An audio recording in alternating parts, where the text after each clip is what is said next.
A while ago, I got an update that the lines are long.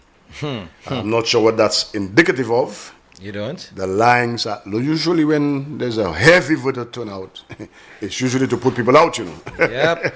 Yeah. Usually to put people out. So if that holds true, our comrade might be in some difficulty. But be that as it may, fingers crossed. We're hoping for the best. The opposition is hoping that they can say, yellow is the code. Yellow is the code, It happened in Trinidad. It happened in St. Vincent, so it's going to happen in St. Lucia. It ain't going to happen here. Disabuse your mind of that. Because Philip J. Pierre and his administration, they have worked for the past 4.5 years. They have delivered, made our lives much better. And the country is in extremely safe hands. Yes, it is. All right? I always like to hold Miguel. Miguel is just informing me he does not have a Begging. mic. Yeah, man. Miguel, begging. you are falling short. Actually, Can you fall any shorter? Terry, let me tell you something, and I'll pardon that pun. It was But intended. last night, I was speaking to Nikki. Good afternoon, Nicola, in Kenson's office. You all know, I make no bones about it. I'm part of my boys' campaign team. Yeah. So I'm there. And I said, listen, I need copies of manifestos, one for myself, for roving, one for home. And then there are 3 people who have asked me for them. She said, boy, let me tell you something. People were all along the highway, stopping along the highway. Boadowash, there were Kenson's offices in Montreal, Boadowash, and just to collect manifestos. Yes, actually, we were in Balata last evening. I was in Balata last evening. By Angus. Good afternoon, Angus. And let me tell you, people coming for, not just manifestos, still coming for party paraphernalia. And it's just overwhelming, man. People are stopping and, they want the stuff. People are interested. And I was making the point this morning that while we were there having discussions and looking at things, etc., there was a meeting just a few yards from us.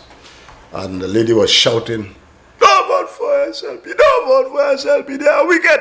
I'll leave that. I dealt with it this morning, but, there were just about, 6 people at the meeting there, shouting at the top of a voice, "Don't vote for SLP, don't vote for SLP." Why? Because they're wicked. Anyway, ladies and gentlemen, the manifesto is out. As I said this morning again, I'm going to say, the UWP, that's the United Workers' Side, they put out a novel, a small novella, 80 pages, which reads like a fairy tale. It starts with Once Upon a Time. You understand? Once Upon a Time, and it was just wishes and stuff. So, nothing to think. So, Miguel, I know you have not had, unfortunately, you have not browsed. You could have mine. Man, thank you very much, Terry. Thank you. And this will go right along with my 2 copies of my 2021 manifesto after I've read it. But, Terry, while we're just on the manifesto side, just let me say one thing. And I did say to some of our comrades last night at Kenson's meeting in Grove City, a very well-attended meeting, by the way. It's all our meeting. And we had all the big guns. Let me tell you, see Alvina Reynolds, Madam President?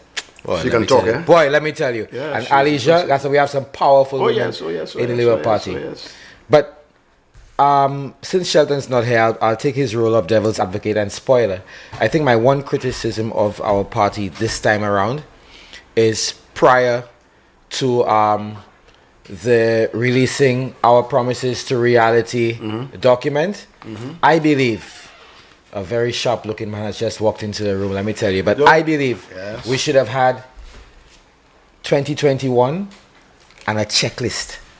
Checking back. But Miguel, you have not been listening to my shows, because on my shows, I deliver them side by side. I know, but officially we should have that. Yes, but because I still see people saying empty promises, promises. The party needs to hire me as a consultant next time. So what's about me? you fell short a while ago there. So as a consultant, I would have told them, no, man, we're releasing that. Either we release the 2021 manifesto and we do the checklist, because that's what you do. You have to look at these things side by side. So as you look, for example, as I demonstrated yesterday, you go to page 22. Well, I'm very familiar with page 22. It talks about education. And then I can go to promises and stuff. And I can show not only have we delivered what we promised, we have over-delivered. And that is the nature of the SLP, led by the Honorable Philip Joseph Pierre. So when you look at technical vocational education, TVET. You know, it's listed, 3 things there. But when you go to TVET, in addition to what is there, 4 new TechVox schools, well equipped, extremely well equipped. And you know, if there's only one criticism I have is that more parents ought to be sending their children to, because TVET is the future. Regardless of what you think, TVET is the future. The one thing is, and again, the stigma that's attached to it. When people hear TVET, they're just thinking of some menial. That is where we come in, position. Miguel. We have to disabuse the parents' mind about that, because TVET is the future. Man, a mechanic has to change something on your vehicle there.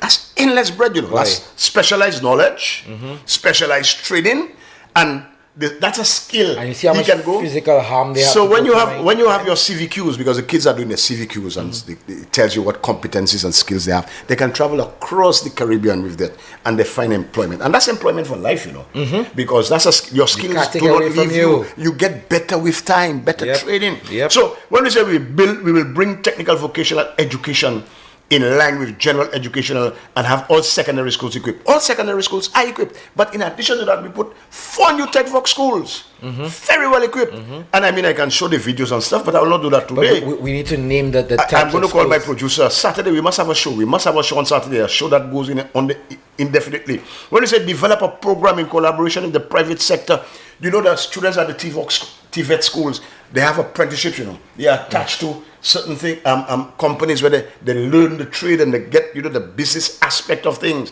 and review and restructure the TVET unit. That is presently ongoing. Yeah. So we have delivered that checklist. And in addition, 4 new TechVox schools. We need to name those types of schools. What they specialize in. Oh man, because people just think TechVox, TechVox, and they think some are specialized. In Larissos, the one in Sean's constituency. Like I said, agriculture, and yes, agriculture, in culinary arts, and so on. So they are specialized. They are specializations. Yes. So in Cashew South, Mico South, Angers, small engine repair, agriculture and stuff. So it is specialized. So our kids, that is the future. All right. So let me just pause, because our guest, we have to bring our guest. Let me just make an announcement. Let's do some in-house keeping first. I think I said that tonight, all roads lead to Anslawe. Lanslawe. Fish first day. Andi ba ila bien gaza. Lugale Lanslawe. You're anglicizing. Lanslawe oswe. Eklenula. Oh gaza. Tudbay when we have your back. I mean, I saw something by Barbara Jacob Small saying Wayne is a decent gentleman. He's competent. He is. You know, he's intelligent. This man is the junior minister of finance, and maybe our guest can speak to that. This is one of the guys who have our country on the right trajectory.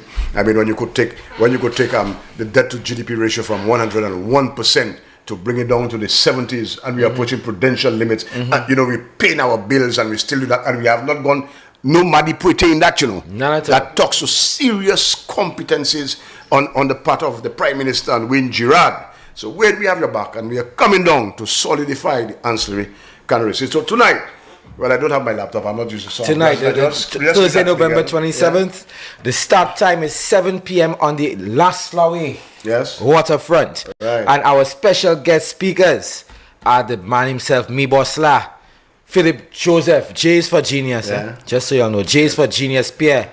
The Deputy Mibosla, Dr. Ernest Hilaire.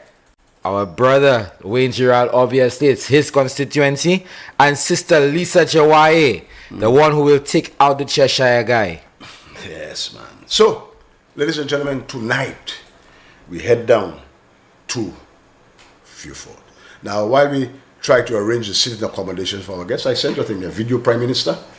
We're going to let that roll while we organize, for our special guest. He's all dressed. And before we roll out, let me just make a quick announcement. And as my guest has come in, because I did not know that he was a fan of it, but those who have been following Around the Island in 17 Posts, Chapter 6 is out. It's called Of Tommy Guns and Gutter Politics, Earnestly Speaking. All right. So take a look at that. Very creative, Miguel. I mean, you did not fall short there. No, that's all. All right, so we're going to run this little video. Enjoy it. It's from Yadi Productions, while we make the sitting arrangements for our very special guest, today. Some try to underrate, some try to hesitate, some even say who is made. But after the results, some say, oh shit. Miss Evelyn's son, a humble black man, became the prime minister of this land. Philip J. Pierre is leader extraordinaire. The people's plight to his heart is near. One who really cares, Mama Helen Papel. No pack a vote lot, Pierre we voting non-stop. Biotiqua cut, Pierre we voting non-stop. We are not giving up on what we got right now. Bossla Philip Pierre, I want you to take a bow.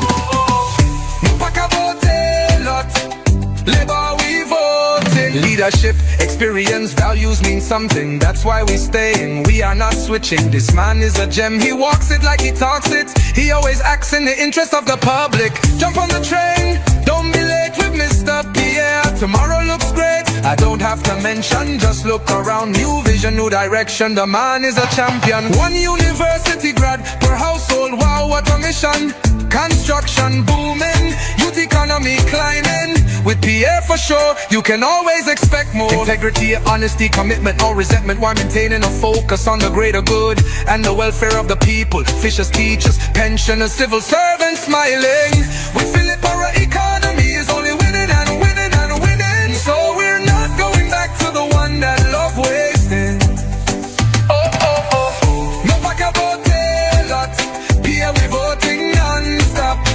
Biotiqua cut, Pierre we voting non-stop. We are not giving up on what we got right now.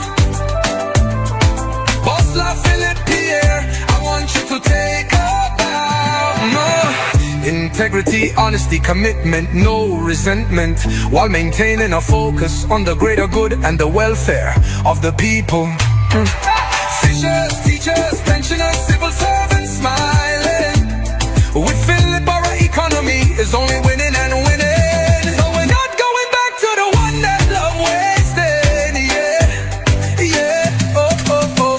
No pack a vote lot, Pierre we voting non-stop. Biotiqua cut, Pierre we voting non-stop. We are not giving up on what we got right now. Bossla Philip Pierre, I want you to take a bow. No pack a vote lot, Pierre we voting non-stop. Biotiqua cut, Pierre we voting non-stop. We are not giving up on what we got right now. Bossla Philip Pierre, I want you to take a bow. No pack a vote lot, Labour we voting. No pack a vote lot. Oh.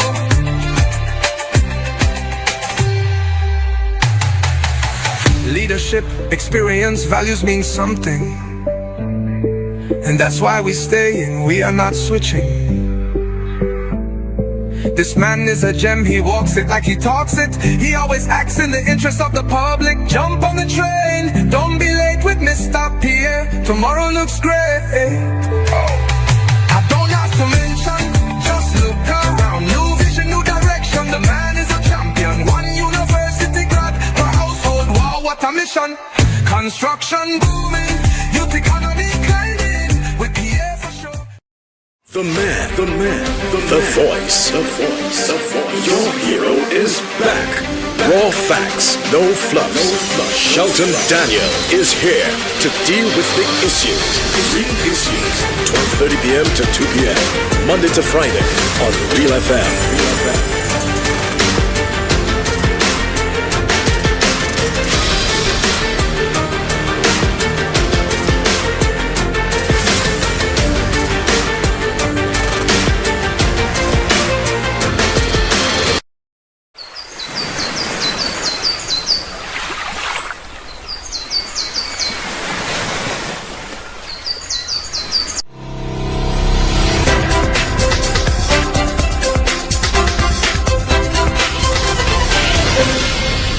Thanks for staying with the radio shows.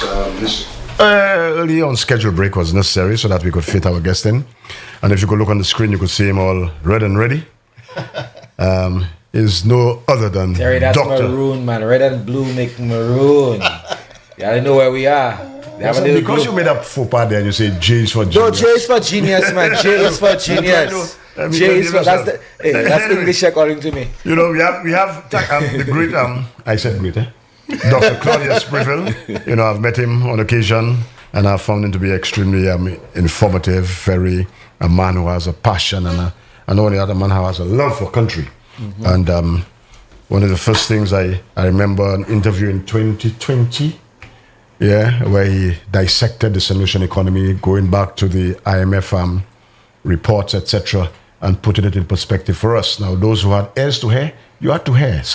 Not sometimes, when our professionals speak, you listen, because they're not speaking from a position of, bias. They deal with the data, the raw data, and they interpret it properly. And so, Dr. Claudius Spreville is with us this afternoon. Just tell us, just for the public, just for about 30 seconds, who is Dr. Claudius Spreville?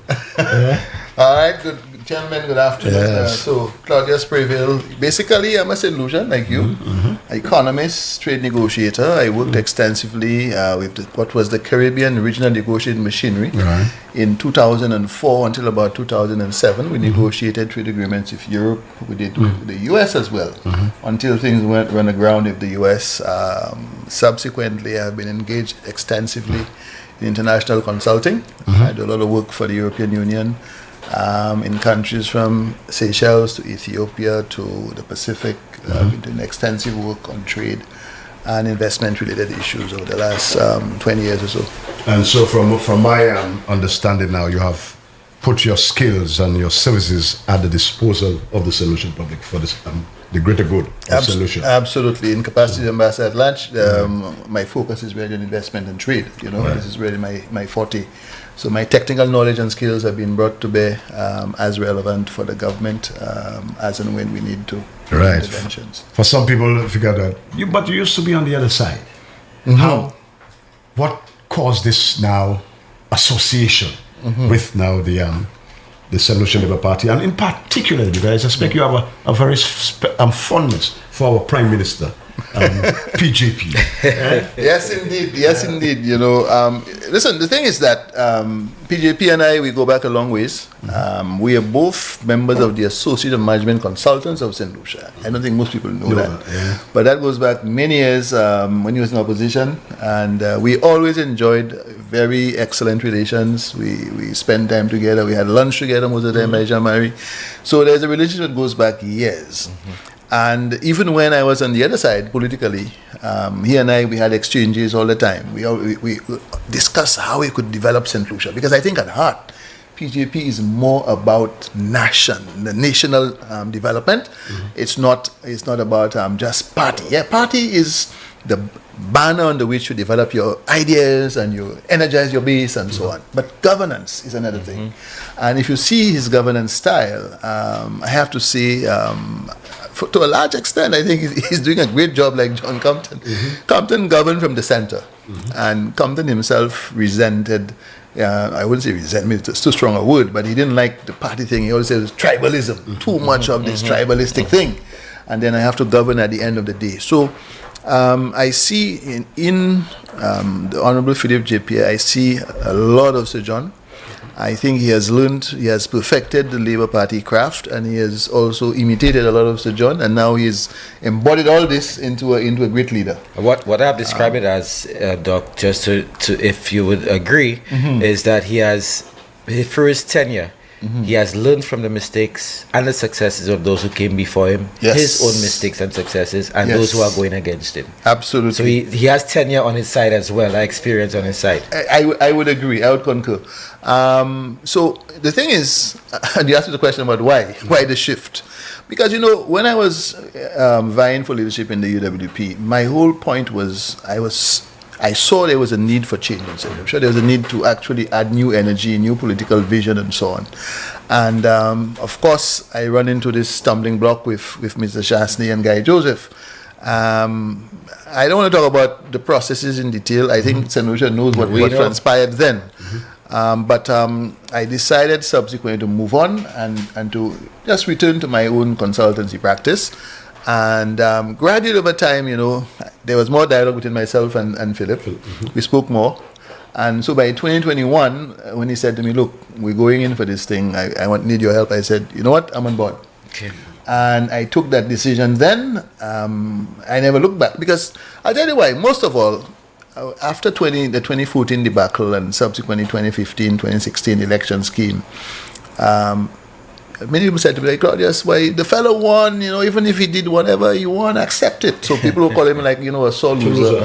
So leave the other man govern. I say, all right, okay, let's not really listen to what. So I backed off a bit. 2016, I didn't get involved in the campaign, but I said, look, let him do his thing. Let us see what comes out. Because a lot of people said, oh, he's probably going to be a much better political leader and a much better prime minister. Well, of course, we know the outcome of that. Yes, definitely. So when I saw the outcome by 2021, I was like, boy, this is just not good. And something has to give. So at that point, I said, no, we have to remove this guy from office. Which is why I find it so laughable now that the same exact configuration of Alan Chastanet, Guy Joseph, and what Kenny has called the Kokolorum, emerging as, this kind of leadership of the party. So for me, I think St. Lucian should have a very easy task on December 1st, which is to say no to this, because this is exactly the same thing you said no to in 2021. So how do you give them the exact same thing and say, well, hey, we have changed? Nothing has really changed. I mean, I see they have tried to bring a few people on the sidelines, and say, okay, well, we have a few new people here and there. But in reality, when you really study those guys, how much space do you think those new people will have in the party? We know how the way Chastanet operates and Guy Joseph. Guy says, toe the line, take the line, and he's very clear on this. So I don't see any of those new guys, not my brother Titus, not Tommy Descott, none of those entering will find any comfort, with Chastanet and Guy Joseph. Most of all, if they were to win an election. The journalist in me is coming out. I'm so glad Shelton is not there, because I know he'd treat you with kitty gloves. I'm glad you mentioned your brother Titus. I'm not going to go into, because I know you are brothers, you brothers are being close. We have all had lunch at Jamarif with Mr. Pierre on many occasions. Many occasions.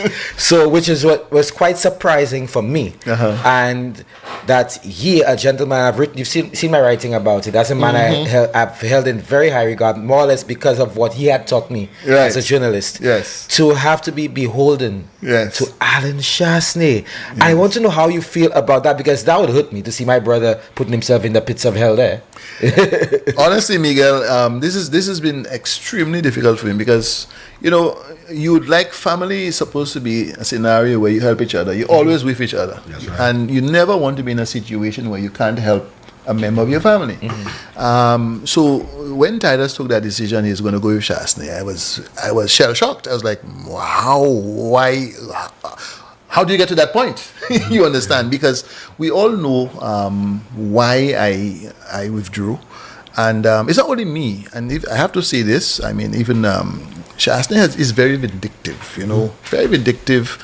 You look at the treatment of the Comptons, look at what he did to Janine. And he had the audacity. He came on national radio and TV and he said, I did it because of the politics. In other words, that's the first prime minister I know of, to be honest, who openly admitted political victimization. Yes. No, seriously. Yes. It happens, but people don't come and say that in the media. But he was so emboldened about it. He came and said it. So, I have taken this quite with mixed feelings. Now, I think one of the things that Titus probably thinks is that there is some potential for him to reform the party, and he and the new guys joining, they could probably reform the party. But my approach, of course, he's entitled to his approach, but my approach would have been different. I think, for example, the new group of guys should have probably challenged that status quo that's there. Chastanet, Guy, and the Kokolorum. At least you do that. You send a message to St. Lucian people, you know what, we want change. Yes, right. But to embrace this very repressive regime, this very repressive group, and I don't think they understand. When you are in the ball game, sometimes when you play in the game, you can't see the mistakes you're making, and I think that is the problem that they're facing. You have this since 2021, after the defeat. Shastri has been going on saying, we didn't really lose. And they count votes and say, we only lost in total by X thousand votes and so. And I said, guys, you get it together. You lost 15 seats out of 17. I mean, how worse can it get?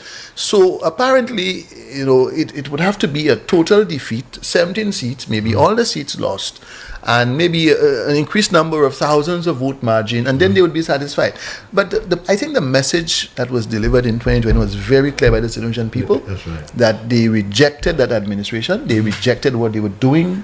There were issues of governance, there were issues of nepotism, there were issues maladministration. A lot of things just didn't work right. So, mind you, Mr. Shastri would insist that he has our interest at heart. He has our interest. He loves us. He has our interest at heart. But you do things like you give away 1,000 acres of land to a foreigner without any, and it's not just giving away the land. It's the due diligence process. My understanding, that big deal, the 2.6 billion, whatever it is, he was supposed to get from Teo Akin. The thing never went through a proper governance process. At least to say, here is the brief. Give it to 4 or 5 PSCs and say, guys, go and look at it. Physical planning, look at this. Commerce, look at it. Give it to 4 or 5 ministries. Ask them to do a thorough assessment and come and brief the cabinet. And subsequently, if you say we're going to go, if it then take it to Parliament, because there have major financial implications there. There was no such process. As far as I understand, Bradley Felix was grabbed somewhere by the collar and said, Bradley, here's the agreement signed. He and Bradley just signed an agreement, and that was the end of the story. How can you make decisions like this in a democracy, in a country like St. Lucia? How can you do this? And now you have, of course, the consequences, right? So, 1,000 acres of land gone for 99 years. Nothing came out of it, of any substance. 238 square miles. 238 square miles. So we cannot afford decisions like this. And I think what also pains me a bit is the fact that Titus by his own words, I think in his maiden interview as a politician, he actually said many would see this man as reckless. And if you are asking me to describe my leader, to be honest, I would really want to start finding positive words to describe. Whether it is my words or the perception of others, I'll look for positive words. I don't know. So how it came to his mind to categorize him as reckless. I'll tell you something. I know y'all are brothers, y'all love each other, y'all have your little conversations after. At the back, I'm sure you tell him, Titus, it's not too late. I'm sure before nomination, they probably tell Titus it's not too late. But before you because there are many things. I know you dealt with an issue in 2020 in an interview, because when you look at the years 2016 to 2021. The decline, the rapid decline, even before COVID. Oh yes. I mean, as an economist, I know you read the briefs coming out of the Caribbean Development Bank, the IMF, and the World Bank. What are the policies that led to such a rapid decline in so record time? Great question. I mean, this is puzzling. And at the end of the day, my own assessment of it was that the residual effects of the policies of Kenny Anthony is what carried the economy for a couple of years. When you have policies like construction, especially massive projects, hotels, and so on, there's a lag effect. So you take a decision today, it will carry on for another couple of years before it disappears. It attenuates completely. So I think Alan clearly didn't have any vision and direction. Oh, excuse me. So is that why he's claiming that the first few years of Philip J. Pierre's administration, all the GDP, sorry, not the GDP, the economic growth were residual from his administration? That's what he was saying. Have we seen which plans, by the way? Which plans? I don't know. You see, this is the thing. I mean, you had so many projects. You had the range. You had a number of things that were in the pipeline, and of course, not to mention the things he destroyed, the things he stopped. So I think maybe in hindsight, looking at his record of destruction, looking at all the things he did not do, the projects he stopped, they had the money for the North-South Road. They just chose not to do it. Because in my understanding, some people could not get what they wanted out of it. So they said, we were not doing it, and so on. You had the bigger infrastructure projects, both air and seaports, we know about the shenanigans that went on with the airports. So, you cannot be an administration that tries to, you want to come in and form government and govern an economy, and you have such strong ulterior motives. Unless things go your way, you have nothing to do with it. It doesn't work that way. So what we saw was that Shastri himself did not establish a firm economic footing when he came. And that is why by 2019, you look at the data, by 2020, it was already plunging. By 2019, it was in red territory, already negative, right? You know, accounting wise. You understand what I mean? And then, you know, you ask yourself, but what happened here? Because the next thing you saw, COVID came. But what the COVID simply, it found an accommodative environment where things were bad. Oh yeah. You had to now borrow. You had to do so many more things. So the Like thing a just virus broke. and a weakened immune That is the system. yoke, as we say, that broke the camel's back. You understand? Yeah, weakened immune system, the virus will take over. Exactly. But the thing about it, guys, you know, when you think of it, St. Kitts and Barbados and all the others, yes, they had negative growth, but it's single digit, maybe in the region of 8, 10%, 9% kind of thing. But we had 25, negative 25. And we are, honestly, I did a Google once, I did a quick search once. I have not found another country that did so badly, you know. I think we probably have the record, you know. We did. Don't quote me on that, but It was very scathing. And we It borrowed it was like taking him to task like a schoolboy. exactly. You know, in an economy. It basically said we had failed catastrophically in that area. And then, you know, a lot of the growth that came back, of course, was due to the tourism. Once tourism changed, the Rebounded, growth came back. So the rebound, you know, a lot had to do with tourism. But still, it said something about the signaling effect once the new administration came into power, because people came and said, look, we are seeing opportunities, we're seeing things are being done differently, we want to come in and so on. So the tourism numbers, by the end of 2022, the numbers had rebounded fully. Okay. And we're back on track. Dr. Privil, I know we're way past due for a break, powered by Blue Waters. We'll take a break and then we'll come into more positive territory. Oh, yeah. I think Wonderful. right up your alley. We're not bashing your brother. I bashed him enough this morning. I love him dearly. I love him I know you dearly. love him, that's why we're not going to go I there. detest his politics, but I love him. Yeah, you love it. So we're not going to go there. We're not going to bring him up again because that's your brother. Familiar thing, family business is about. But it's too late for him now, eh? We're going to go into positive territory, Yeah, but- and then we're going to look up. I know the callers. You know, somebody just sent me a note. How can someone who does not know how to put people first, and coupled with this, he has no philosophy, how can that person have the interest of the people at heart? You don't know how to put people first, and you have no philosophy. You can't put us first. Anyway, gentlemen, ladies, we'll take a break. Powered by Blue Waters, we'll be back with the very erudite Dr. Claudius Privil. The man, the voice. Your hero is back. Raw facts, no fluff. Shelton Daniel is here to deal with the issues. Big issues. 12:30 p.m. to 2 p.m. Monday to Friday on Real FM.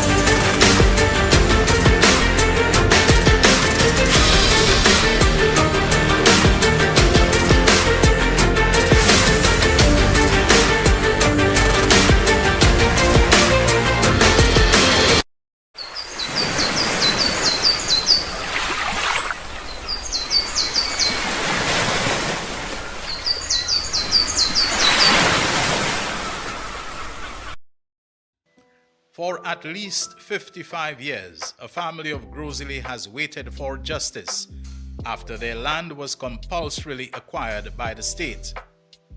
Jerome Montut died 15 years ago without receiving the compensation for his roughly 35 acres of land that a UWP government expropriated, supposedly for tourism development and environmental health purposes. The displacement practically wiped out Montut's livelihood as a livestock farmer and an investor in the blue economy, for whom beachfront and nearshore access was essential. Montut refused what he considered to be the meager and grossly inequitable offers of compensation from the government. The matter dragged on and remained unresolved across the tenure of no less than 7 administrations, both UWP and SLP. This denial of Montut's dues persisted, despite the Eastern Caribbean Supreme Court having found decisively in his favor including a constitutional motion. In 2019, the OECS Court of Appeal ruled unanimously in his favor that the estate should be compensated with interest, cost, and that the sums due and outstanding ought to be paid promptly in light of the decades over which the default had lasted. A UWP government was again in office at the time, and nothing happened until the heirs of Jerome Monteut decided to bring the matter to the attention of Prime Minister Philip J. Pierre in 2024. Pierre, known for his commitment to justice, to upholding the law and putting people first, and in his capacity as St. Lucia's Minister for Finance, agreed to compensate the family for their land in accordance with the court's rulings. The Monteut family members say they want to acknowledge that what has been justly due to them for decades has finally been rendered through the sensitivity, compassion, and consideration of another head of government in the person of this nation's current Prime Minister. Honorable Philip J. Pierre, the man who cares, had this to say upon learning of the Monteut family's appreciation for his indispensable intervention. Said Honorable Philip J. Pierre, and we quote, "I and the government that I lead remain committed, wherever possible, to ensuring and upholding justice. That includes bringing resolution to outstanding matters in ways that are lawful, equitable, and satisfying. Our focus and commitment is always on putting people first." End of quote.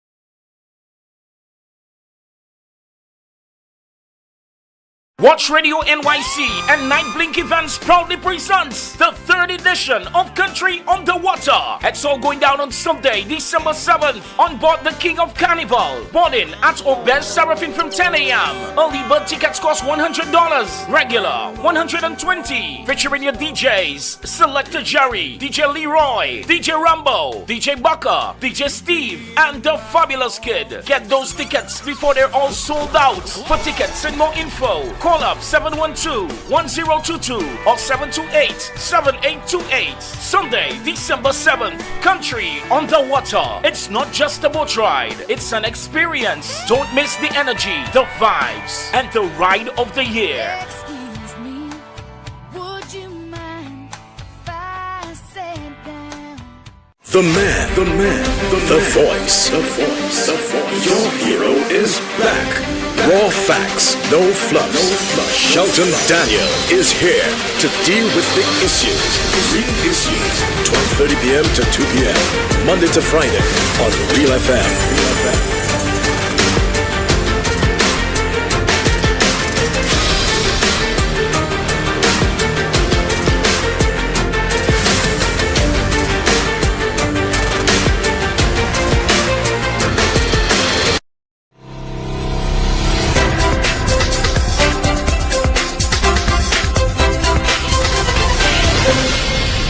Thanks for staying with the real issues. We have our special guest, Dr. Claudius Prevel. I've heard from him, and then let's continue this interview. So, Dr. Claudius Prevel, now you analyze what happened 2020, from 2016 to 2021. Mm-hmm.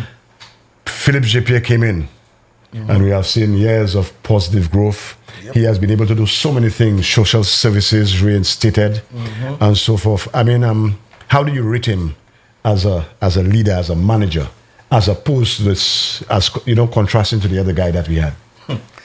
I am the chalk and cheese, as we say in the local lexicon. I don't know how else to say it, how best to say it. Because the truth of the matter is that almost everything that the administration has done under Philip J. Pierre has had some transformational impact. Mm-hmm. We started something as simple, ordinarily looking as education. Mm-hmm. The CXCs, for example, right? From 2 to 4 CXCs. People might think, oh, that's not a big deal. Let me tell you something. There are people who can't afford to buy one, to pay for one CXC, or 2, much less 4 or 5.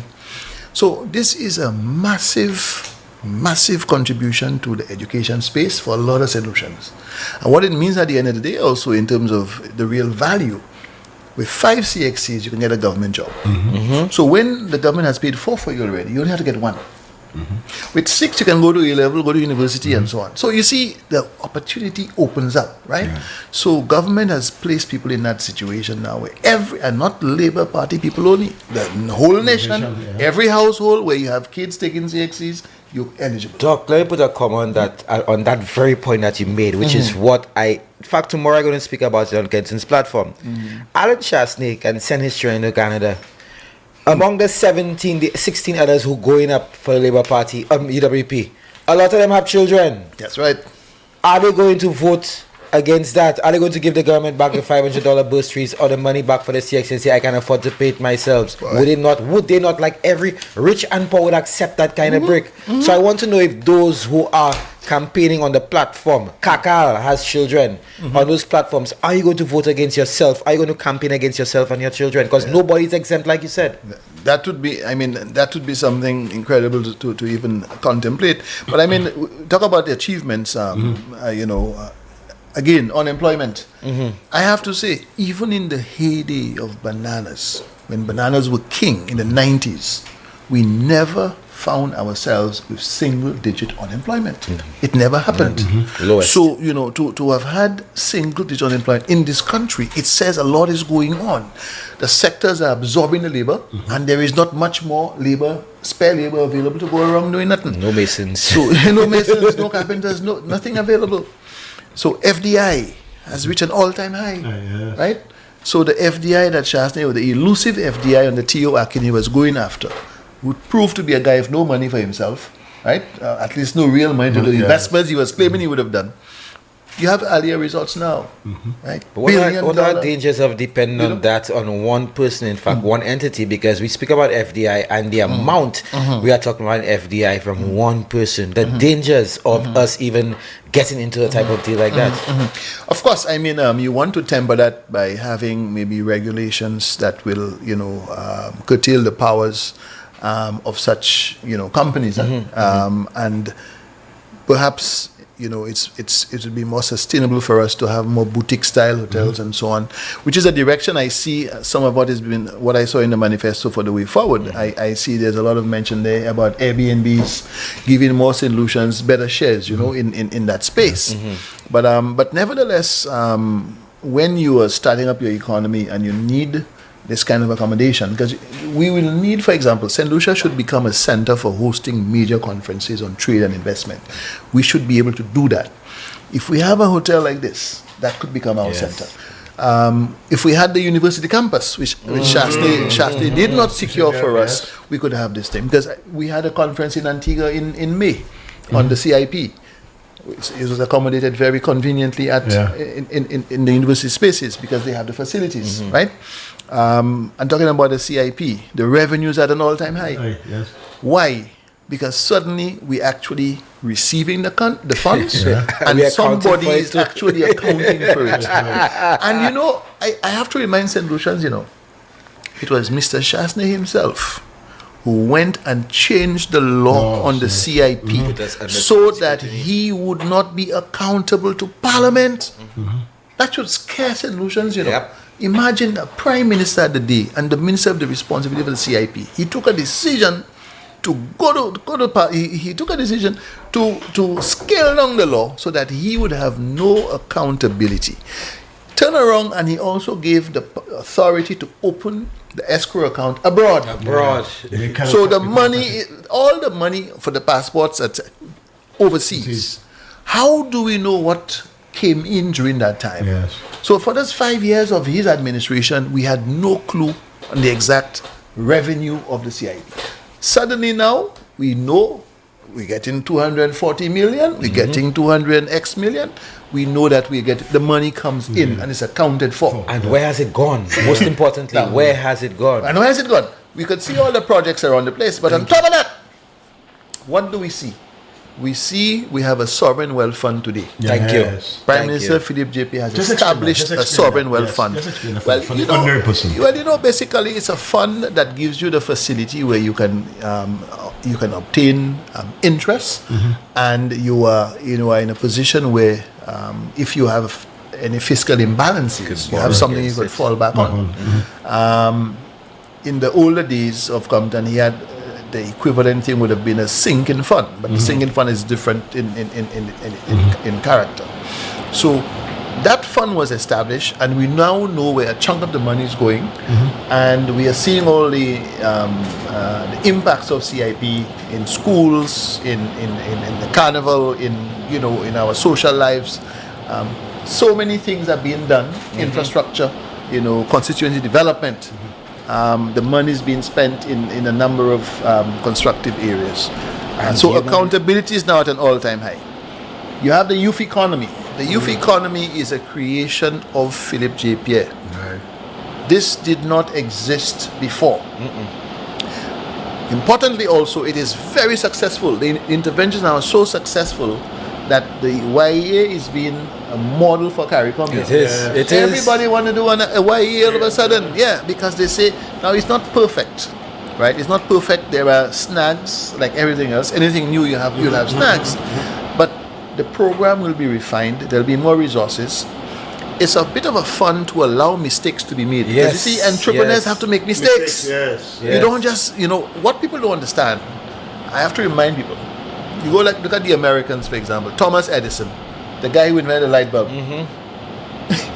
History says that he made 9,999 errors before he got the right light bulb. But that costs money, right? But eventually now he produced light, and this is the light we're using all over the world. So you have a cost to innovation. You have a cost to creativity. And what we are doing for the YEA, we're allowing the young people out there with ideas, with initiative, to take some money, put it in something. Some might work, some may not work. But this is very good to open up creativity. It has more upsides as well. More upsides than downsides. Yeah.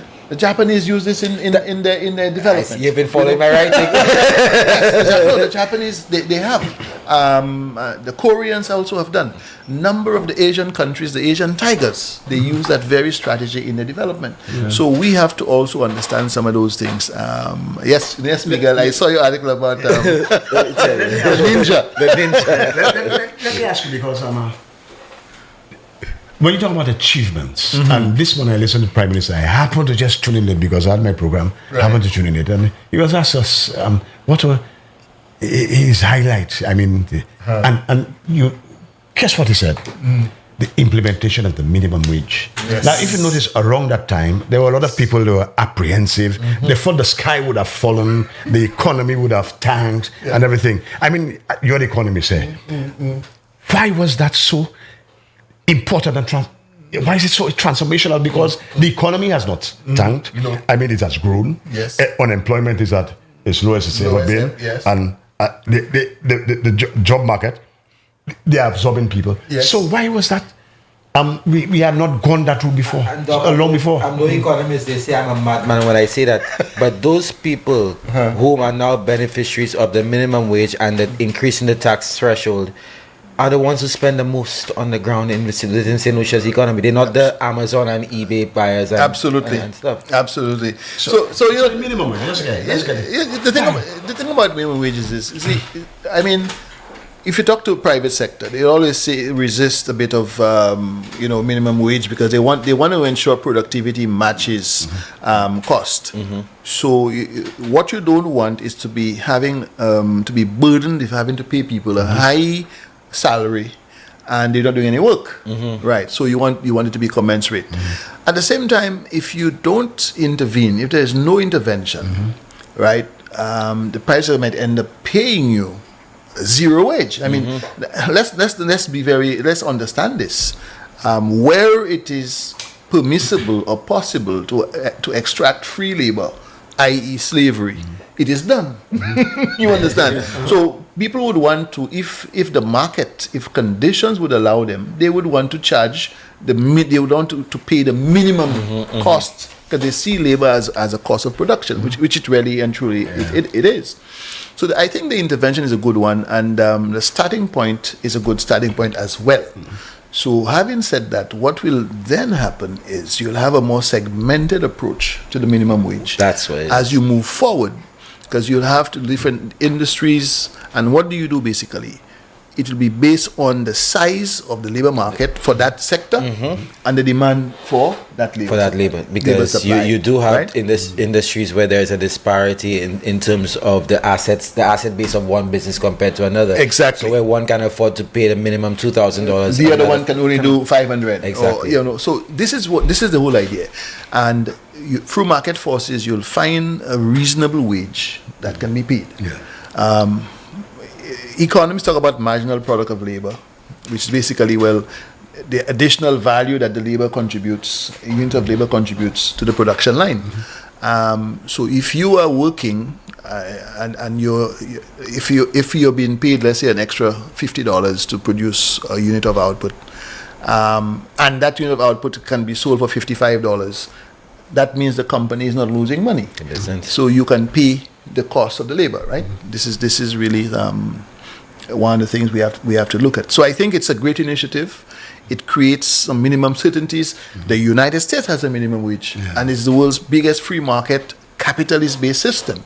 So it tells us that even in the United States, they recognize the need to have some minimum level of regulation in the labor market. Otherwise, it would just be mayhem. Yeah. Let me ask you that before we move, because I know it's election season and people are campaigning and manifestos out.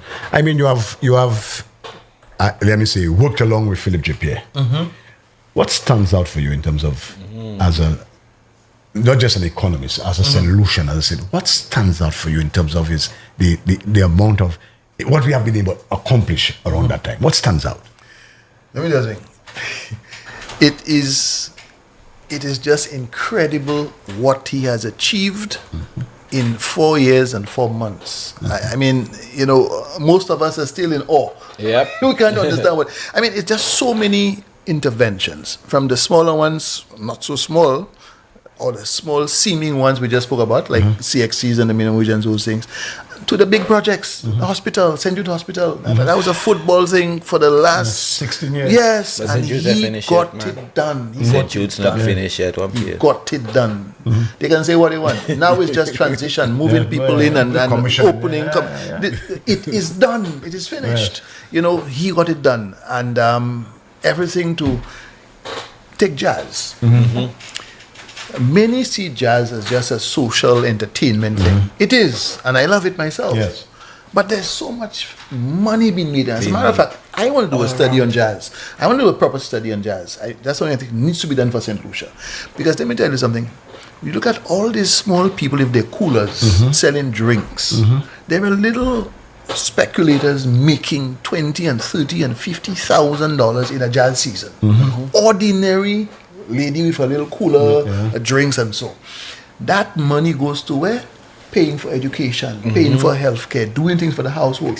This jazz festival is a cash cow for average, ordinary signatures. But when he took it away, right, when this other guy took it away from the people, and he created something called Soleil. Soleil de coucher, no time. Right? No, because again, it is, I think someone who did not understand macroeconomics, how the economy functions, right? You take it away from, you put it in the hotels. Some people start seeing it as an optional thing to go to. Some say it's too expensive, and it just died. It was resuscitated under Philip Pierre and of course Ernest Hille as the minister. I mean, there were just so many things. You get the feeling that, for example, sports. I do not want to sound like I'm politicizing the achievements of our sporting personalities. Right. But you get the feeling as if so many more St. Lucians, the youth, are so much more energized into getting the sports. Yes. Because I think they get that vibe that the government is there. You see government making investments in the facilities. You see little incentives being provided here. And, you understand? So more emerging. So all of a sudden I see a guy from the US, a St. Lucian guy living in the US. He's going to run whatever race it was he's going to run last week. Yeah. But we have to politicize it, because I will say it's a matter of policy, and I will continue to say that we would not have Julian Alfred in the way that we have her now. Yes. If not for part of the policies of the Labour Party government when Sean saw it fit when she went to Jamaica. So we give her a little stipend. We're supporting our promising athlete in Jamaica. And now Jamaicans want to claim her. Exactly. You know, so the policy environment certainly has helped. But how has he been able to do that? I mean, there's no Madi Puete. I mean, because you know about the Madi Puete. These fellas will go in there every Tuesday to borrow how many 100 million. You know, I mean, Philip Japierre, when he came in, he met payables of $180 million. The debt to GDP, according to Wayne Girard, because Wayne gave the last figures, the figures in the last time in the house, of 101%. I mean, some people don't really understand that. Maybe you are here to explain that. How is he been able to do all of that?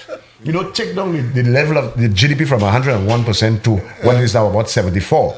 You know, pay off the payables from 160, I think, is only now outstanding about 30 million. 30 million, yeah, 30 million. You know, how? And he's able to roll out all the social programs. Yes. Reinstated that distress fund, reinstate the National Trust, give soulagement to the pensioners, give the TMA to the teachers and stuff. What magic? I mean, you were the one who was there to explain that to us. You are the economist. Very simply, fiscal discipline, prudential financial management, right? The money, as we said early on, the money was always there. Right.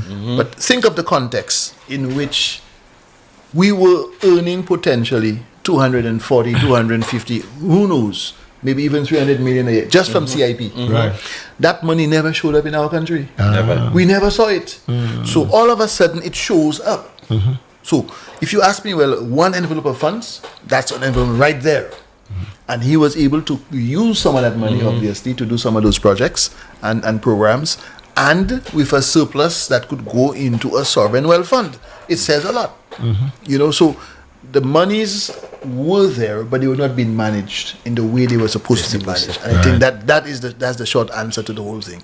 I mean, one might say now, the debt to GDP ratio, okay, COVID, I heard a COVID story, yes. I suppose any other prime minister would have had to borrow because, you know, things were bad. Yes, economy was not producing. So, but, you know, it was 100-something% of GDP. It's down to 70-something. 65 is prudential for us. Yes. So we are almost there. We are almost there.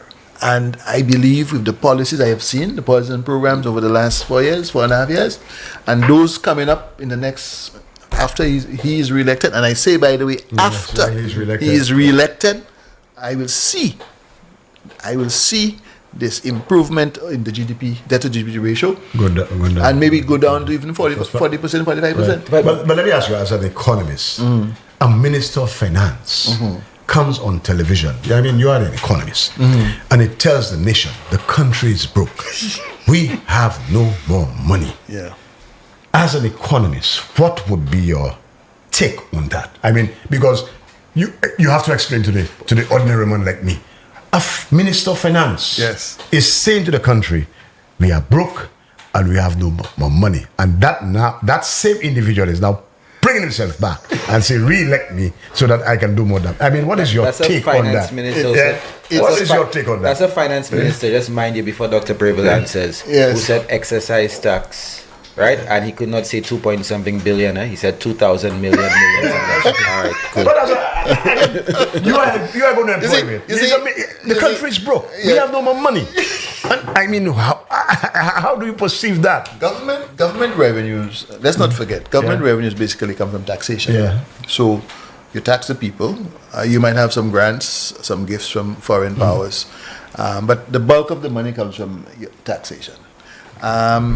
He was taxing the people just as before. Nothing changed. In fact, a reduction. Exactly. A reduction in the VAT. Exactly. So the revenue was there. So as I said before, it comes down to prudence. It comes down to the way the finance is being managed. You've heard the stories, for example, of his traveling, his extravagance when he traveled. He went to the UK. He stayed in a hotel that cost like what, 8,000 a night. You know, and of course, all travel in first class, etc. Always. And you know, so the excesses. I suppose the monies were being spent in those things, and not the bread and butter issues of the people of St. Lucia. To school. You know, so one has to sit and look through the books, you know, thoroughly. As your economy, basically, Kuznets, great economist, U.S. economist, he told us the GDP, Y is a function of consumption, C, plus I, investment, plus government spending, plus net trade, exports minus imports, right? Okay. So if your net trade is positive, that adds to your GDP. If government spending, every dollar government spends, it adds to the GDP, right? Every dollar you spend for consumption, whether it is telephone calls, food, and consumption, in that case means all spending by private people. All those things add to the GDP. So when you have a crisis like we had with COVID, the I factor would be very depleted because there's no investment coming in. We're not doing so well in terms of exports of goods. Recently, that is changing a little bit, but we have a long way to go. Since we lost bananas, right? We have a long way to go. CMOS, for example, has taken off now. And it's doing quite well. But the volumes are not near the banana volumes, right? We need to get that thing back in line. Services, I think, is where we have a lot of opportunity, potentially. I happened to have been in Japan for the Expo, Osaka. I was for a couple of days. And I can tell you, we brought a team there to perform, the creative industries. My goodness, you had to see how the Japanese youth were into this. And what I would advocate, our creative industries in St. Lucia, organize gigs, go on a Japan tour for 1 month or 2 months or whatever it takes, and perform, because that would be sold out shows. Let me tell you, Japanese take those things seriously. These people are like Caribbean people. I didn't believe it. I didn't know it existed. And the karaoke culture. What was it? Something? Big. So, you know, so we have those industries, and I think the services sectors have to be pushed, both domestic and export. Management consulting, what I do, that has to be pushed as well. There are people who can do just as I'm doing now. We have financial services. You know, we have a host of other services that can be incorporated as well.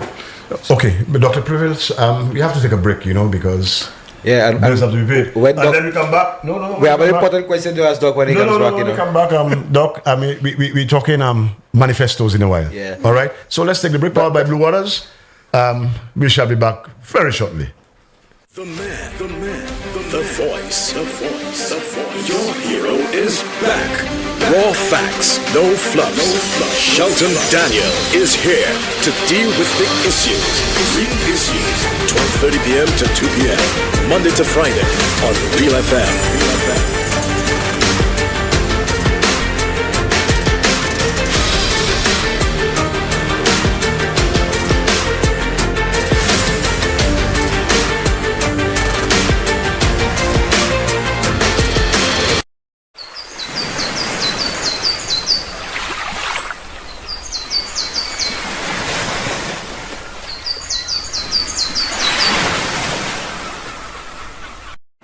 McDowell's Supplements, an effective way to ensure you and your loved ones are getting the daily recommended intake of essential vitamins, minerals, and other important nutrients necessary for optimal health. Naturally, we carry an array of health and wellness supplements. McDowell's Immune Booster enhances your body's defense to fight colds and flu, boosts your immune system, prevents viruses and other airborne diseases. McDowell's Colon Cleanser prevents constipation, helps in removing toxins from the colon, detoxifies the body, and regulates your bowel movements. McDowell's Prostate Health prevent the enlargement of the prostate, improve urinary flow, and reduce frequent urination, especially at night. Moringa oleifera capsules are rich in minerals like calcium, potassium, zinc, magnesium, iron, and copper, vitamins like beta-carotene, vitamin A, vitamin B such as folic acid, vitamin C, D, and E. McDowell's Potassium Complex, used for treating and preventing low potassium levels, high blood pressure, preventing stroke, and aid in weight loss. McDowell's Triple Magnesium relaxes the muscles, relieves cramps and helps to control high blood pressure, improves sleep, and can calm the nerves. Magnesium is very important for the normal functioning of cells, nerves, muscles, bones, and the heart. McDowell's Ginger Turmeric helps to relieve pain, decrease nausea and enhance the immune function to help protect against illness and infection. Ginger turmeric has powerful anti-inflammatory properties and improves your circulation. Don't hold health back. Let health strike back. McDowell's, the better way to start your health. Visit Health Service Center, John Compton Highway. Call 453-6417. Let your wellness be our stress.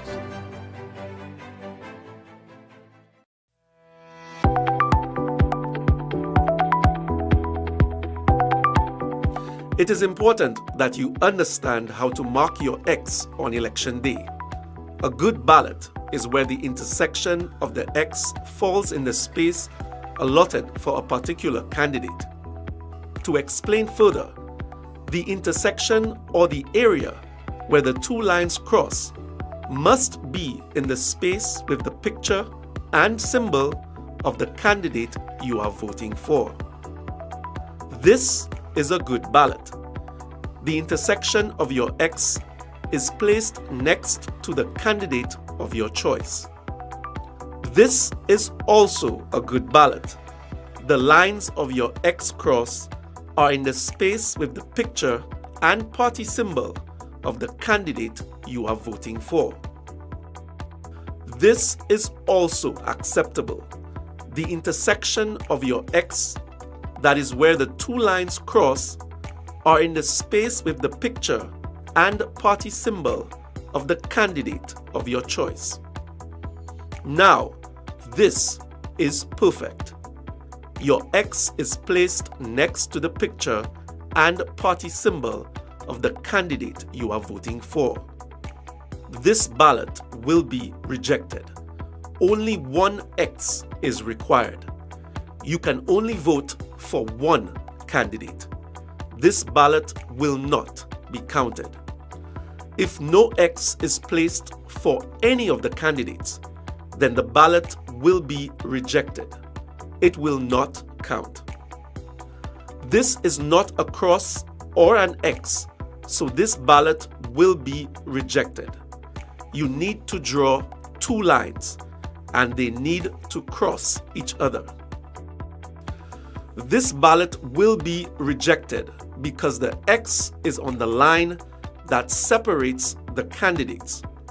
Remember, the X must be placed next to the picture and party symbol of your candidate. This ballot will also be rejected. The X has to be placed in the space opposite the picture and symbol of the party you are voting for. This ballot will also be rejected. Remember to vote. You need to draw an X. The two lines must cross each other. This ballot will not be counted. Now, this is not a cross or an X. This ballot will be rejected and will not count. This is a rejected ballot. The X is too large. Your X needs to be next to the party symbol and the picture of the candidate you are voting for.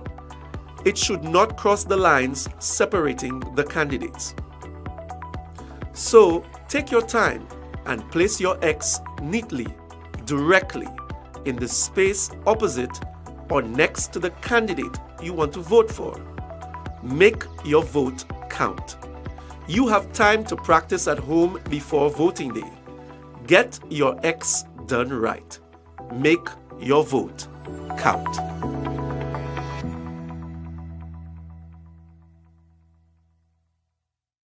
The man, the voice. Your hero is back. Raw facts, no fluffs. Shelton Daniel is here to deal with the issues. Big issues. 12:30 p.m. to 2 p.m. Monday to Friday on Real FM.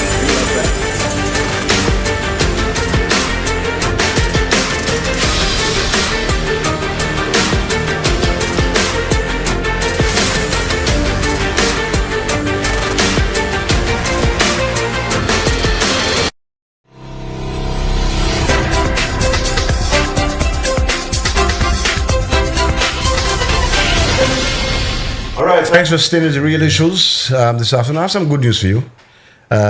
we will go a little extra time today. All right, so we'll extend the program a little bit today because we want to take your calls. We want to hear from you. I know you have a lot of questions for Dr. Claudius Sprivel. I mean, he's a man of great wisdom, and he can guide you. But today, let's continue. We're in election season, Dr. Sprivel. Yes. And the launch of I know you are the launching of the manifesto. Absolutely. Let me ask you a question. Were you involved in the preparation of the manifesto? Don't answer that. I mean, we saw the opposition. They launched a novel, 80 pages long, with very padded and stuff. A lot of copy and paste, even pictures they stole from, the developments of the thing. I mean, I know you have had a chance. Well, no, let me say, I hope that you have had a chance to browse through. Yes. I mean, just enlighten us. Give us your thoughts on why you think, if you think that this is achievable. Now, I have to say that in the context. Let me put that to you, ladies and gentlemen.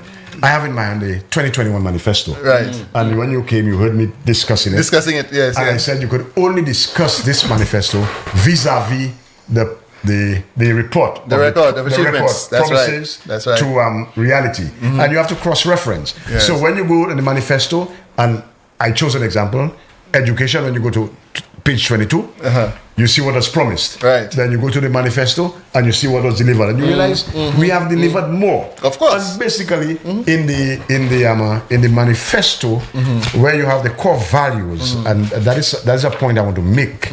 Okay, I'm going to put it to you in a while. The core values: respect for the rule of law. We believe in the working within the framework of the law. That's important. Inclusiveness. We believe that no Bellows doctrine. Every citizen is important, particularly the most vulnerable. That's right. The one that struck me is trust. We are committed to delivering what we promised. Absolutely. And I'm telling the public, I said so in the earlier program, that the reason why I believe in this, there's equity too, but the reason why I believe in that, because when I look at the 2021 manifesto, vis-a-vis the reality to promises to reality, right. I could see that if you check, the checklist, you could check everything, and you could see in many areas we have over-delivered. And so that is why I feel I can trust my Prime Minister to deliver. So I'm going to just ask you your thoughts. I know you have perused that. Is it doable? Is it workable? I mean, does it make sense? And what are your general thoughts on the manifesto, moving forward together? Okay, so yes, it's a very interesting question.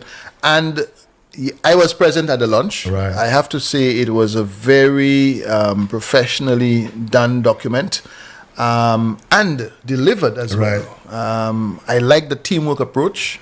I like the fact that several of the ministers were able to elaborate on the areas of specialization, and the PM in the end did a summing up of the content. For me, a lot of the things in there, I would say the goals that are set are quite achievable. It's not over ambitious, and this is why it's not too lengthy. And if you look, for example, at I've done a bit of a summary myself on one or two of the points in there. I looked, for example, at what will power the economy and what will create jobs. What will create thousands of jobs for the youth, for everyone in St. Lucia in the coming 5 years. Construction of an upgraded UNO International Airport. Yes. Remember that famous airport that... right. Squashed. Yes. Yeah. Upgrading of the Castries and Vieux-Fort seaports. That is very important. You can't have economic development without really great port infrastructure. That is a big advantage that, for example, Singapore has. Excellent ports. Hong Kong, the same. So we have to be in that kind of categorization. Improvements to water infrastructure system. We all know the Wasco problems. I think they have old infrastructure. It has to be dug up once and for all and redone. Infrastructure. That might cost us a fortune though, because you have pipes on the roads in strategic locations and so running on the buildings as well. Yeah, we have to deal with this thing somehow. Constructing bus terminals in Castries and Vieux-Fort. That's a very good addition, I think, because the transport. We want to figure out how we're going to make movement between Castries and Vieux-Fort more efficient. And one of the ways is if you have a great public transportation system, more people may use it than using their own private vehicles. Less tax on the environment, right? And a better use of resources for the economy. So I think it's a great idea to put in this one. Upgrade Julian Hunt Highway from Shock to Groseley. We already have we know the history of this, right? That's right. Allen had the money, but of course they refused to do it.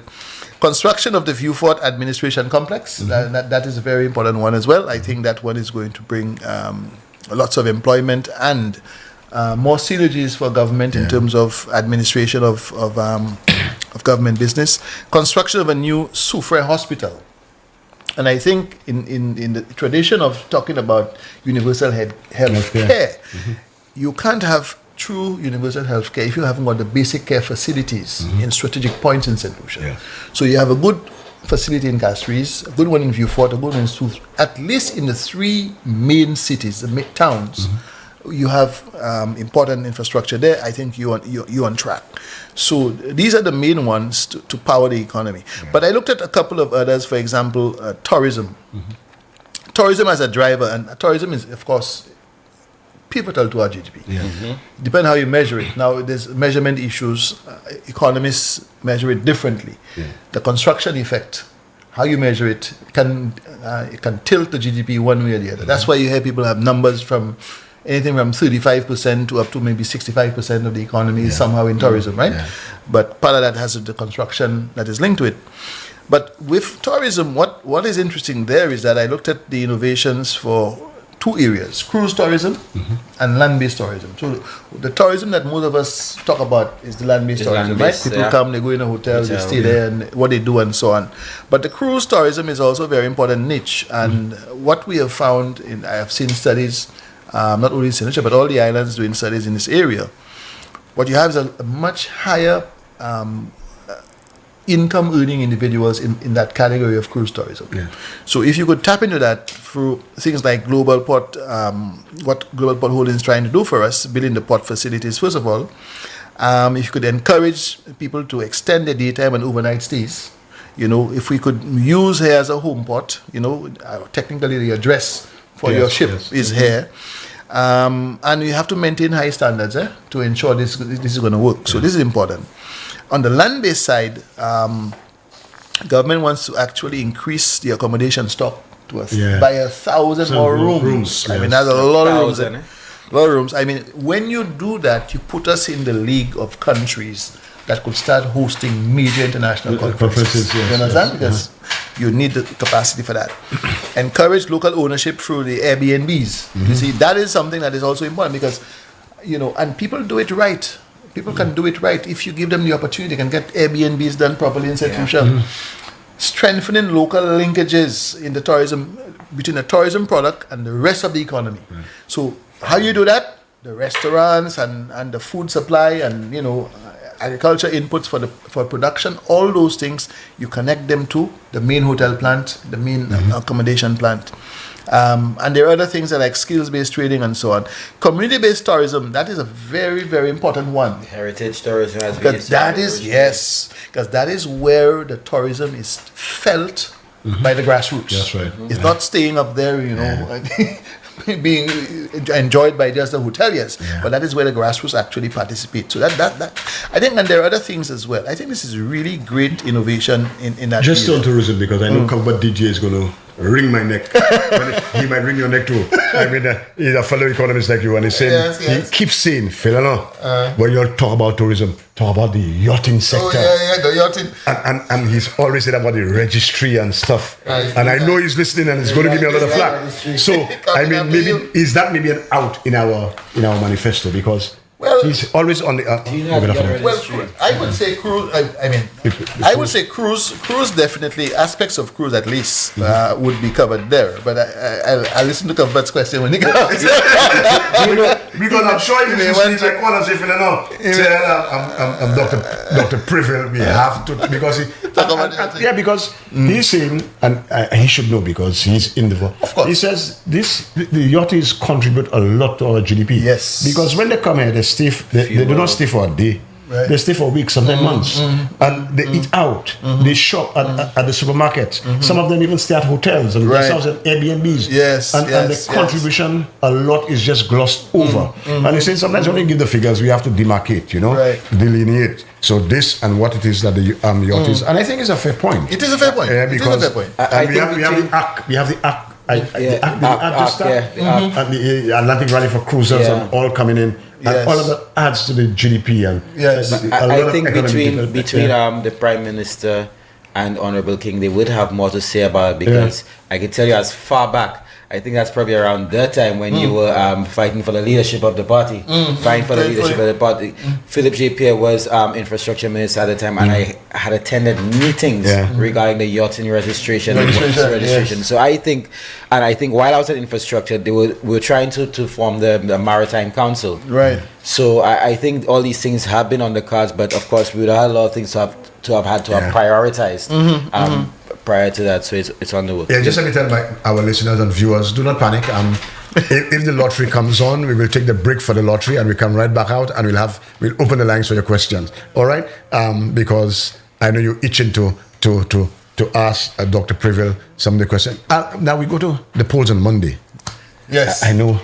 I mean, why is this election so important? What is that we must not lose sight of?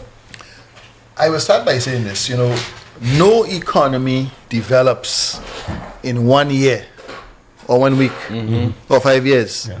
When you're starting to develop as a developing country, you need some time.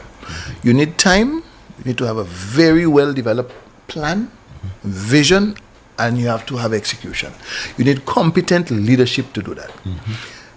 We cannot develop with revolving door policies. Now, one of the things that I was personally taken aback when I heard some of the campaigning rhetoric from the other side is that they would continue from where they left off.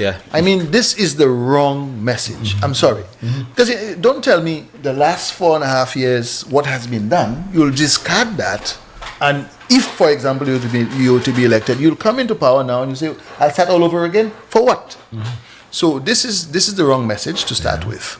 But this election is important because the government is on the right track. They have started the work. The results are already showing. And now we are at the point where we want to consolidate this work and to give PJP and the Labour team the time to implement all the policies to get Sunshine where we want to get to. No economy can develop by having revolving governments every 5 years. As a matter of fact, democracy can sometimes be something, if not managed well, we can become slaves of democracy. The excessive rights sometimes could be a problem. So countries like Singapore was developed under a benign dictatorship. Right? It was developed under benign dictatorship. So you had excellent governance, you had excellent vision, excellent plans, you maintained that for 20 years, the economy takes off, right? But if you're going to bring revolving governments every 2 years, 3 years, 5 years, political instability, you can't develop. So we need to ensure we have the right administration in place. The last administration, we saw what they did. We saw how the policy decisions were taken.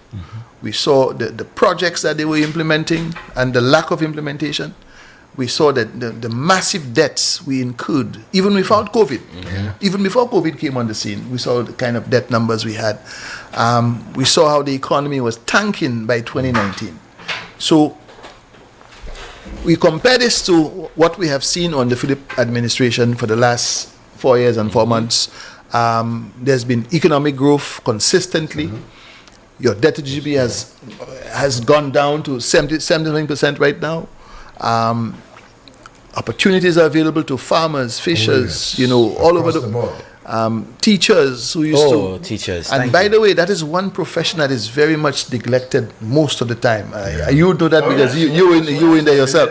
The teaching profession and the extra work that is put in during the holidays, right, to get stuff in place for the students. That has been ignored for so many years. And now teachers got paid for the first time. in the holiday period, you know. So these are critical innovations that have been introduced by the administration. I mentioned a few of them before already. I don't have to rehash them. Yes, right. So I think the decision on Monday is critical. It's a choice between progress and regression. It's really a choice between continued growth and a massive risk of not knowing where you're going, uncertainty. The economy needs certainty. We need to ensure all the investors who are present get the right signal. We need to send the right signal to the international community that this country is well organized and well equipped and on the right track. And I'll tell you what, I am confident in the people of this country, especially the youth, the younger people. They are not voting party. They are voting results. So I would say to them, especially the youth, look at the results that they can see for the last 4 years and 4 months, and look at the results they did not even see in the 5+ years of Alan Chastanet. And they will be able to determine for themselves. So results speak volumes. You know, and last night I jokingly said at the meeting, we don't even have manifesto for this election. That's right. No, because campaign just on our achievements. The achievements record says a lot. And if a team can achieve that much on the leadership of Philip J. Pierre's administration, I would vest all my trust in them for another 5 years. Doc, you said two things, and you have to be very careful of what you say, because you might really make Alan Chastanet smile or even get a virtual a metaphoric orgasm. Metaphoric orgasm. You said two things, because remember when he realized he was losing that last election, he said he needs 5 more years to accomplish the things that he started. So don't get him out of it. And you also used the term benign dictatorship. Now dictatorship is Darren's favorite word. So you have to be very, very careful, because that's what he was trying to impose on us himself. So let's not give him those metaphoric orgasms. Lee Kuan Yew is for a rally tonight somewhere in wherever in Miku, and they're saying, "Come, free barbecue." That's the level of desperation. Wow. Free barbecue. Wow. Yeah, the money's free. There is money. People take the money and take the money. Wear the shirt, but on Monday, you know where you put in your eggs. Now, I am stalling away, you guys. Expect the lottery comes in at 2:00. I'm a little surprised that it is usually on time. Okay. It is a few minutes after 3. And what we'll do, we have Dr. Privile for a little time. I know he's a busy man. You know, he's always busy. We're getting ready to go to answer it tonight. When we come back, we'll open the lines a little for you. So if you had the lottery come on, don't worry, just stick around. And then we will open the lines immediately upon resumption of play, so to speak. You know, it's cricket. We're playing, we're batting. So on the resumption, we shall open the lines. The man, the voice. Your hero is back. Raw facts, no fluffs. Shelton Daniel is here to deal with the issues. 12:30 p.m. to 2 p.m. Monday to Friday on Real FM.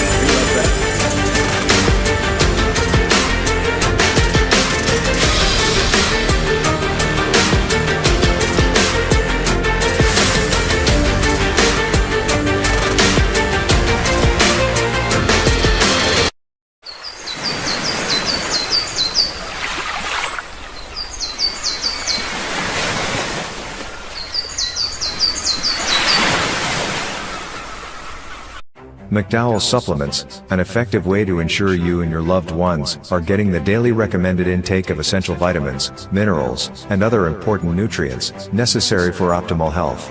Naturally, we carry an array of health and wellness supplements. McDowell's Immune Booster enhances your body's defense to fight colds and flu, boosts your immune system, prevents viruses and other airborne diseases. McDowell's Colon Cleanser prevents constipation, helps in removing toxins from the colon, detoxifies the body, and regulates your bowel movements. McDowell's Prostate Health prevent the enlargement of the prostate, improve urinary flow, and reduce frequent urination, especially at night.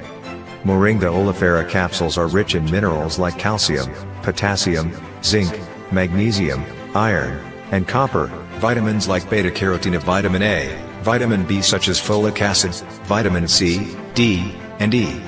McDowell's Potassium Complex, used for treating and preventing low potassium levels, high blood pressure, preventing stroke, and aid in weight loss.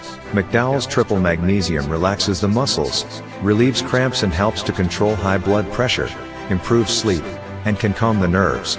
Magnesium is very important for the normal functioning of cells, nerves, muscles, bones, and the heart. McDowell's ginger turmeric helps to relieve pain, decrease nausea and enhance the immune function to help protect against illness and infection. Ginger turmeric has powerful anti-inflammatory properties and improves your circulation. Don't hold health back. Let health strike back. McDowell's, the better way to start your health. Visit Health Service Center, John Compton Highway, call 453-6417. Let your wellness be our stress. Everybody ready now the air. Let me see them ready now the air. Red, red, red, red, red, red. Everybody sing it out, the moon is red. Hey, all of this labor in my head. I cannot wait to jump on my bed. To go and vote like a bus I beg, cause the mood is red. The mood is red. Hey, all of this labor in my head. I cannot wait to jump on my bed.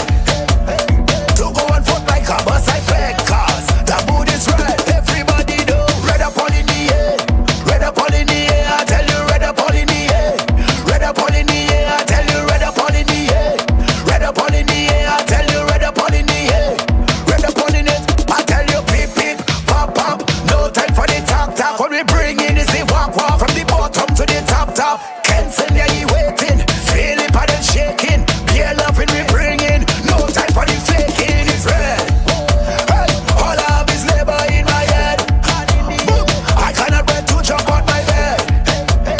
To go and vote like a bus I beg, cause the mood is red. The mood is red.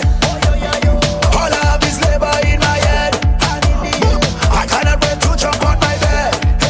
Hey, to go and vote like a bus I beg, cause the mood is red. Everybody know, red up all in the air. Red up all in the air, I tell you, red up all in the air. The man, the voice, the voice, the voice. Your hero is back. Raw facts, no fluff. Shelton Daniel is here to deal with big issues. Big issues. 12:30 p.m. to 2 p.m. Monday to Friday on Real FM. Real FM.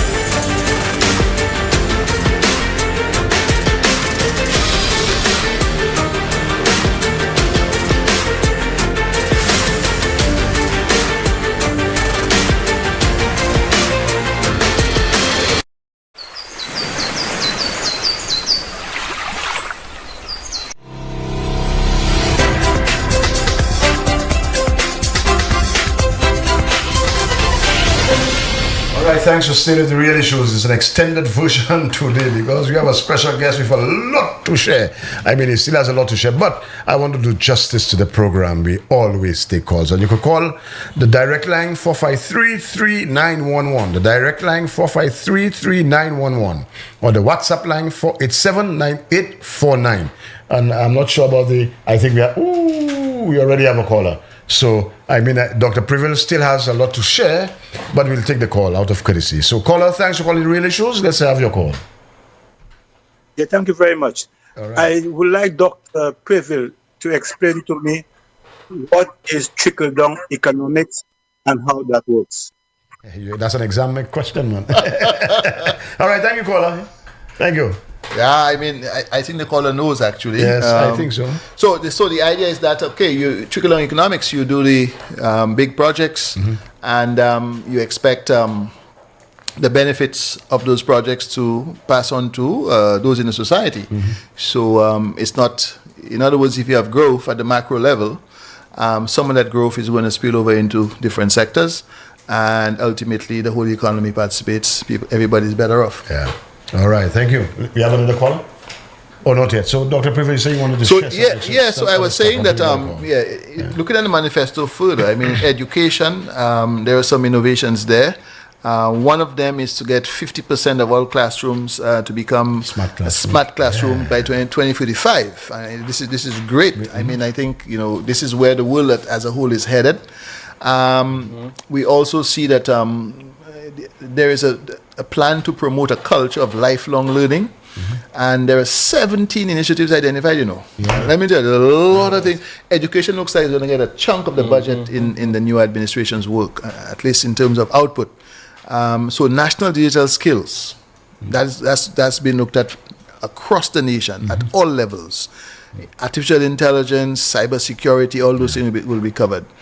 We're looking at also deploying a tutorial platform to provide free online access to curriculum assessments. We're looking at education management system to track student attendance at school and their performance. That is so important because you don't want to have students go through school and it's only when they have failed you realize, oh my God, you have failed, and it's at the end of your cycle. You want to ensure you capture it well in advance so you can correct. So that's a very important innovation here. Create science, technology, engineering, arts, and mathematics clubs to promote what? Creativity and innovation. That is so important. I think by 2030, if those things are in place in classrooms, you would have made a lot of progress. Provide AI teaching tools for educators. That's right. I mean, AI is the thing. That is we have to ensure that our educators have it and that they know how to, it's not mastering them, they're mastering it, right? That's important.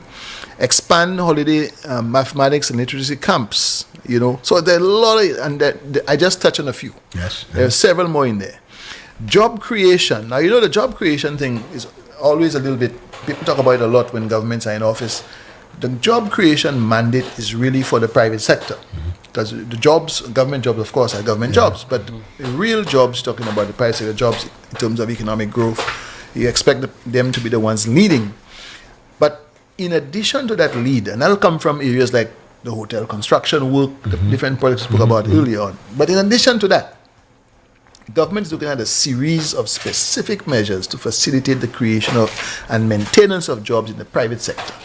And they're looking at, for example, things like on an SLP administration, you would get business process operations set up for you, right? That will be done in ancillary and union. So typically like the BPO type of setup that we have elsewhere. That will be done with Invest St. Lucia's coordination. They're looking at putting in place legislation that's going to facilitate sandbox legislation for doing what? Creating and promoting the youth economy to the next level of innovation and experimentation. They're looking at providing incentives for the creation of job opportunities in cybersecurity and so on. So there are a number of other areas in addition to what the private sector itself will lead by way of its own, growth and construction work. Can I just say we had a correction from both Mr. Jamari and Christopher Alexander, who's the head of Maritime, Director of Maritime at SLASPA. He said that the open ship and yacht registry is captured in the maritime sector of the manifesto. It also speaks to the maritime authorities divorced from SLASPA.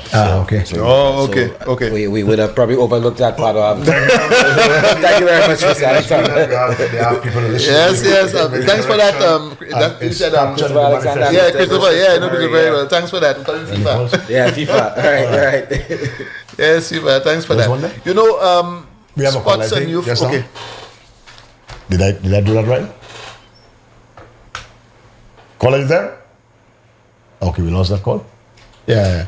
Or the volume was down. Maybe, or I did not press this thing. Press the button. Okay. I'm not in the habit of pressing the buttons. I press buttons for other people. Not your specialty. Not my specialty. Yeah. So, Doug, you were saying, sorry. Yeah, I was saying maybe we could look at on the sports and youth. Yes. There are also very interesting things there that in the plans to enhance capacity of the Ministry of Youth and Sports to develop and implement volunteer program. Yeah. It's one of the things. Establish a youth education and awareness program which focuses on St. Lucia's traditional dance, songs and cultural expressions. Develop and implement a comprehensive youth mentorship program. That is so important. And by the way, I do one myself. I have my own mentorship program, not specifically for youth, but for business, which I have done in a few countries, including Nepal and Trinidad and Tobago. Develop and implement a comprehensive youth mentorship. Offer CVQs. You were speaking about them earlier when I walked in. Key areas, and that's important. Technical vocational education is so important. Refurbish the George Odlum Stadium and build a state-of-the-art auto racetrack in the south of the island. I mean, among others, there are other things as well. But These are some of the But it's things. important that the George Odlum Stadium be refurbished. Be And I said, refurbished. if the Darren Sammy refurbishment is anything to go by, we expect a full-class facility because the funding is already there. It's already available. Yeah, yes, it's already yes. there. It's not that as we're part going of the same QET. That's right. the same, We're not going to borrow. Saudi, we're not- yeah. Saudi So fund. we can so we can stop with all the complaints from our friends in the South saying they've been neglected. They have to come all Yes. up here for activities and that kind of Yes, stuff. yes, Yes. They can do all the things from. Yeah. Well, Doc, I know you have to run. You have other engagements. I mean, the only reason why I think we don't have We have calls a today. call. I mean, we have a call. Imagine we have a call. We have a call coming in there, A but, call coming- we take it- but take it quickly. Jacquan had to go out quickly on an emergency, so he has left us there stranded. He has left us there stranded because I don't know how to operate the Operate console. it, yeah, the- Oh, oh, yes, he's We back. have a call. We have a call. There's a call coming. I'm coming not sure in. if you have a call I'm going to there. watch. I'm going to watch his hands now, so I know what button to press. Not on this one? Not, On the- okay, all right. Good afternoon, caller. Thanks for calling the real We issues. also have a WhatsApp. Go ahead. It's not coming in there. Something is a button has to be pressed somewhere. We're not in Jacquan. Hello? Good afternoon. Yes, sir. You there, caller? If not, we're going to wrap up because Dr. Privil has another engagement. Yeah, And we just missed a call from the animator. All right, that's okay. Animator. Look at, hey, who's he calling now? Is she calling back? Okay. Calling back. Which one should we take first? This one? Yeah. Good afternoon, caller. Thank you. Thanks for calling Real Issues. Now, you know, before we did. Yes. Good day. Good day. Miguel and Dr. President. Good afternoon. All right, good afternoon, sir. Yeah. Alan Chastney said that he has a bachelor's degree in economics and a master's degree in development banking. I do not know whether he studied reverse mathematics at Bogus University, but he said something like, money that is borrowed will not add or contribute to the national debt. Yes, What's your take on that? Yes, I call her one thing. The only part of the economics that he got his degree was the con and the mix. That's why it's a mixed degree. What's he said? Government will not add to the national debt. He didn't say that in the house. He didn't say that in the house. When they were looking at taking the loan, I believe, Yeah, he didn't say that in for the the house. Slasbury development. I mean, you laughed at that. I don't think the caller expected me to answer that question. but you know he did actually contradict himself when he got into opposition. Okay, we have another call. Caller. Thanks for calling the Real Issues. Let's have your call, please. Good afternoon. Let me just greet my buddy Shelton. Claudia, sorry. That's Mate J. Michael and I were to platform labor last. Only sticker them. You must bring our partner in Washington on board, man. Okay. Okay. I just wanted to add to some of the things you said. You were on point in a number of them. But when you study economics of transition, one of the things people talk about is trust. Right. And the thing about it is, two countries could pursue the same development path. But if one leader is not trusted, they will have different outcomes. That's an example of what we call technically dynamic indeterminacy. Right. And the thing about it is people trust PJ, Philip JPA. Right. That is important. So you could have all the policies in place, but without trust, the country goes nowhere. And we have a leader that we can trust. Yes. And that is one of the most important things that is overlooked. And I think that is one of the reasons why we've grown as we have done. Yes.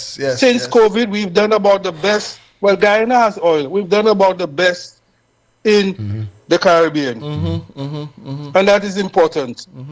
Yes, all countries, but you look at what we're doing, the policies of the government. The important thing is that people trust Philip JPA. Exactly. And that comes from, if you look at businesses, why are the Jews so efficient and good at business? They developed a system of trust thousands of years ago. And when you transpose that to countries, you talked about Singapore, people believed in the leader. Exactly. Despite the repressive policies, they felt if we follow this man, he's going to take us somewhere. Exactly. And this is what I'm seeing in St. Lucia. But once again, welcome, Claudius. Yeah. When you sick of them, sir, not just Thank you, Carlton. Dr. Thank you. Just to rejoin there very quickly, I fully agree. And I'll say this. In fact, I posted on Facebook recently, authenticity. And he said trust. But you see, the thing about authenticity, you meet certain people in life and you can tell when you have the real deal or when you have a fake. Or a snake or a salesman. You understand? Okay, And this is we the have thing. a call from overseas. Bernard Haynes. Let's have your call, please. Good afternoon. Terry, it's not nothing much. I was just telling you quickly. No, let me take my time to say that. I was searching for the Flabo or the UWP manifesto, and here is what that come up.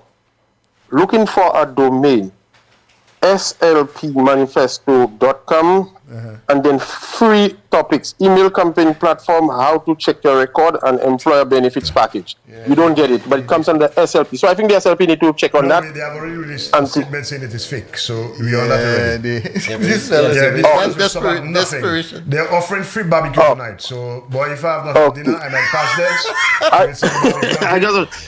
It's nice to see Dr. Preville on, and it has been a very informative afternoon. I've learned so much. Thank you very much, Dr. Preville. And my friend Miguel, let me tell you, I know you want to be among the elites, Let Dr. Preville teach us. Miguel just want to show us how knowledgeable he is, Yes. I know he is, because that's how we became friends. He taught me a lot of things. But Miguel, let me listen to Dr. Preville. All right. Have a good one. Check out around the island 74. All right. All right, thank you. Yeah, good afternoon. Good afternoon, sir. Hello? We lost that call? You have to talk or you tied up the lines? Okay, we have another call. You lose him? Good afternoon, the animator. Hi, good afternoon. Good afternoon. Terry, I don't like how you resign. Okay, good afternoon. Bon après-midi. You're not there and you're not giving me the vibes and thing. You ought to stop that, Dreddy. I am not much a fan of Miguel. How's Miguel? Darling. Let me tell you, good afternoon, Dr. Preville. Don't think that I've forgotten you. I'm saving the best for last. Good afternoon. Today's show was really very informative. Very informative. And I think if anybody in United Workers' Party was smart, they would have ensured they don't offer you a promissory note. You don't go across. You understand? Yes. Because we are happy to have you on this side, because you know what substance is. And it was a former prime minister who said that the substance of government is on the Labour Party side. Yes. And Mr. Pierre has this aura about him that has the whole of St. Lucia loving him for his policies and his achievement in 4.5 years. He's saying 4.5 years, but it is less than that. Mr. Pierre was able to achieve the unachievable, inconceivable. So if he can do that, coming in, getting the economy that he got from crashing, imagine what he can do to build on what he has created. Exactly.